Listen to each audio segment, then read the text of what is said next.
ஆன்மீக எழுத்தாளரும் ஆன்மீக சொற்பொழிவாளருமான பி. சுவாமிநாதன் எழுதியுள்ள ஆன்மீக நூல்கள் அனைத்துமே தாமரை பிரதர்ஸ் மீடியாவில் கிடைக்கும். மகாபிரிவா தொகுதிகள் தமிழிலும், மகாபிரிவா தொகுதிகள் ஆங்கிலத்திலும் இவர் எழுதியுள்ள நூல்கள் பல்லாயிரக்கணக்கான வாசகர்களிடையே பெரும் வரவேற்பை பெற்றது. இவற்றை தவிர திருப்படி சரணம் உட்பட ஏராளமான ஆன்மீக நூல்கள் தாமரை பிரதர்ஸ் மீடியாவில் கிடைக்கும். ஸ்ரீ குருபியோ நமக. ஓம் காஞ்சிவாசாய வித்மகே சாந்தரூபாய திமகி தன்ன சந்திரசேகரேந்திர பிரச்சோதயாத். எல்லாருக்கும் நமஸ்காரம். மகாபிரிவா மகிமை அனுபவங்கள் நிகழ்ச்சியில் சமீபத்தில் இதற்கு முன்னால் நம்ம பார்த்தது டி.வி. சுவாமிநாதன், சி.எஸ். ராமச்சந்திரன், இந்த ரெண்டு அதிகாரிகளை பற்றி ஒரு நிகழ்வு நம்ம பார்த்தோம். டெல்லியிலேருந்து தேனம்பாக்கத்துக்கு வந்து பெரியவாளுக்கு பச்சை கொண்ட கடலை வாங்கி கொடுத்தது பற்றி பார்த்தோம். இந்த டி.வி. சுவாமிநாதன் அப்படிங்கிறவர் மகா பெரியவாளுடைய திந்தமான பக்தர், பல காலமாக பக்தர். அவருக்கு சொந்த ஊர் அப்படின்னா திருவனந்தபுரம். அவருக்கு உத்தியோகம்லாம் இந்த பக்கம் நிறைய, மதுரை இந்த பக்கம் உத்தியோகத்தில் நிறைய இருந்திருக்க. மகாபிரிவாளுடைய ஆர்டர் ஃபாலோ. அவர் எப்படி ஐஏஎஸ் ஆனார்?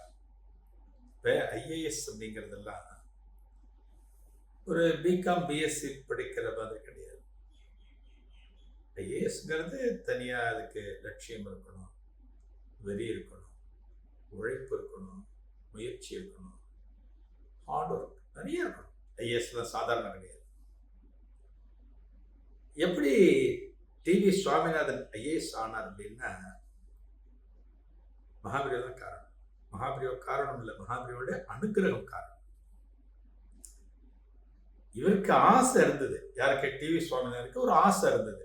தான் கலெக்டர் ஆகணும், ஐஏஎஸ் ஆகணும் அப்படிங்கிற ஆசை மனசுக்குள்ள இருந்தது. ஆனா அதுக்கான காலம் கடந்து போயிடுச்சு. காலம் தாண்டியாச்சு, வயசு தாண்டியாச்சு. ஒரு வயசுக்கு மேல அப்ளை பண்ண முடியாது. ஐஏஎஸ்ல ஒரு வயசுக்கு மேல பண்ண முடியாது. அதெல்லாம் ஒரு ஒரு சர்டன் லிமிட்டேஷன்ல இருக்கும், இதுக்குள்ள இருக்கணும், அதெல்லாம் நிறைய இதெல்லாம் அவரால் பண்ண முடியல. அவர் வந்து சென்னையில் ஆல் இண்டியா ரேடியோ, அகில இந்திய வானொலி நிலையம் சொல்லுவாங்க, அதில் ஒர்க் பண்ணிட்டு இருக்காரு. அதில் உத்தியோகம் இருக்கு, சென்ட்ரல் கவர்மெண்ட். மகாபிரிவா சென்னை மயிலாப்பூர்ல சமஸ்கிருத கல்லூரியில் கேம்ப் வர.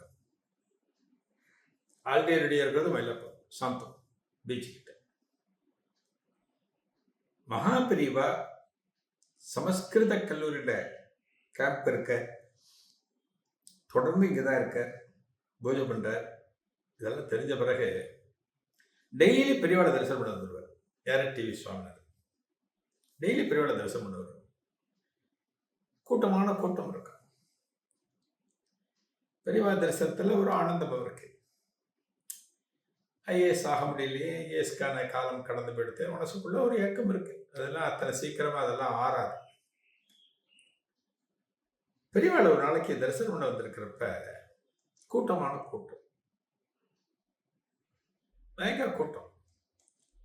இந்த கூட்டத்தை யார் கண்ட்ரோல் பண்றது அப்படின்னா பெரியவாளோட தொண்டர்கள். பெரியவாளுக்கு கைங்கரியம் என்றவாதான் அந்த கூட்டத்தை கண்ட்ரோல் பண்ணுவார். கண்ட்ரோல்னா என்ன?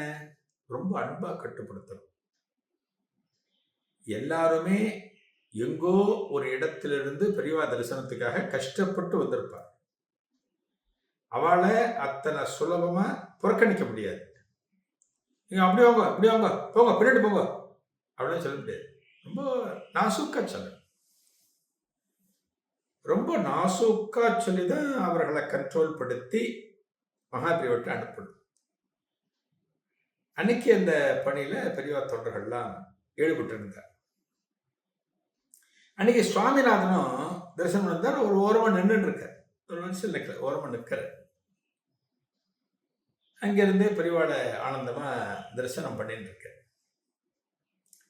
இந்த தொண்டர் பெரியவாள் தரிசனம் பண்ண வர பக்தர்களை கண்ட்ரோல் பண்ணக்கூடிய பணியில் இருக்கிற ஒரு தொண்டர் ஏதோ ஒரு பக்தரோடு பேசுகிற போது ஏதோ கொஞ்சம் முறை தவறிட்டார் போல இருக்கு. அவர்கிட்ட ஏதோ வார்த்தைகளை கொஞ்சம் சாதாரணமா சொல்ல போக அவர் திரும்ப பதிலுக்கு ஏதோ சில வார்த்தைகள் சொல்ல இந்த வார்த்தைகள் தடித்து போய் 2 பேருக்கும் ஒரு ஒரு வார்த்தையால ஒரு போர் நடக்கிறது.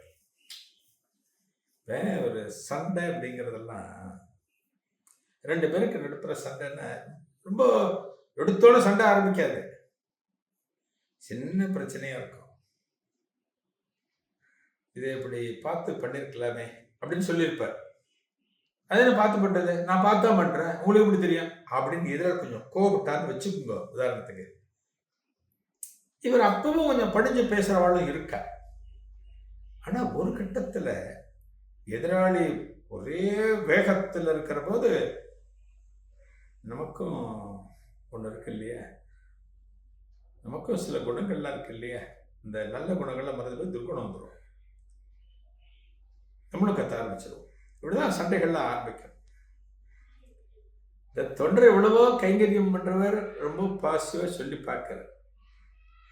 அந்த தொண்டரை அந்த பக்தரை ஏதோ அமைதியா இருக்கிற மாதிரி சில விஷயங்களை சொல்லி பார்க்கிறார். ஆனா அவர் கேட்கிற வழியா இல்லை, காய்ச்சி மூச்சுன்னு கத்துறாரு. யாரு? பக்தர் கத்துறாரு. அப்ப என்ன பண்ற இந்த தொண்டர் என்ன பண்ற, கோபத்துல என்ன காய்ச்சி மூச்சுன்னு கத்துறேன், காய்ச்சி மூச்சுன்னு கத்துன, பெருசா கத்துன, நீங்க என்ன கலெக்டர்னு நினைப்போ அப்படிங்கிற, கலெக்டர் நினைப்போ அப்படிங்கிற. இந்த கலெக்டர், கவர்னர் இதெல்லாம் நம்ம எதிராளிய ஏதாவது ஒரு ஒரு என்ன சொல்றது, ஒரு பேசுற போது அந்த வார்த்தைகளை பயன்படுத்தி நீ என்ன பெரிய கலெக்டரோ, நீ என்ன பெரிய கவர்னரோ, உட்காந்து எடுத்துட்டு எந்திரிக்க மாட்டேன், உடத்துக்கு காஃபி கொண்டு வரணுமா அப்படிங்கிறதுக்காக நம்ம பயன்படுத்துவோம் கலெக்டர், கவர்னர். ஆக நான் கவனிக்க, இந்த கலெக்டர், கவர்னர் அப்படிங்கிறது உயர்ந்த உத்தியோகம், சாதாரணம் இல்லை. நீ என்ன பெரிய கலெக்டர், நீ என்ன பெரிய கவர்னர் நம்மள கேட்கிறோம். இங்க என்ன சொல்ற, நீ என்ன கத்திட்டே இருக்க, சொல்ல சொல்ல நீ என்ன பெரிய கலெக்டர் நினைப்போ அப்படின்னு சொன்ன உடனே இது நடக்கிறது மகாபீரோட பக்கத்துல நடக்குது. பெரியவா பின்னாடி இருக்க, பக்கத்துல இருக்க, பெரியவா கவனிச்சுட்டு இருக்க. இதுக்கு பெரியவா ரியாக்ட் பண்ணவும் ஆரம்பிக்கிற. என்ன சொன்னார் பெரியவா? இதன் தொடர்ச்சி நாளை நிகழ்வில் காணலாம். நன்றி, வணக்கம். ஆன்மீக எழுத்தாளரும் ஆன்மீக சொற்பொழிவாளருமான பி. சுவாமிநாதன் எழுதியுள்ள ஆன்மீக நூல்கள் அனைத்துமே தாமரை பிரதர்ஸ் மீடியாவில் கிடைக்கும். மகாபிரிவா தொகுதிகள் தமிழிலும், மகாபிரிவா தொகுதிகள் ஆங்கிலத்திலும் இவர் எழுதியுள்ள நூல்கள் பல்லாயிரக்கணக்கான வாசகர்களிடையே பெரும் வரவேற்பை பெற்றது. இவற்றை தவிர திருப்படி சரணம் உட்பட ஏராளமான ஆன்மீக நூல்கள் தாமரை பிரதர்ஸ் மீடியாவில் கிடைக்கும்.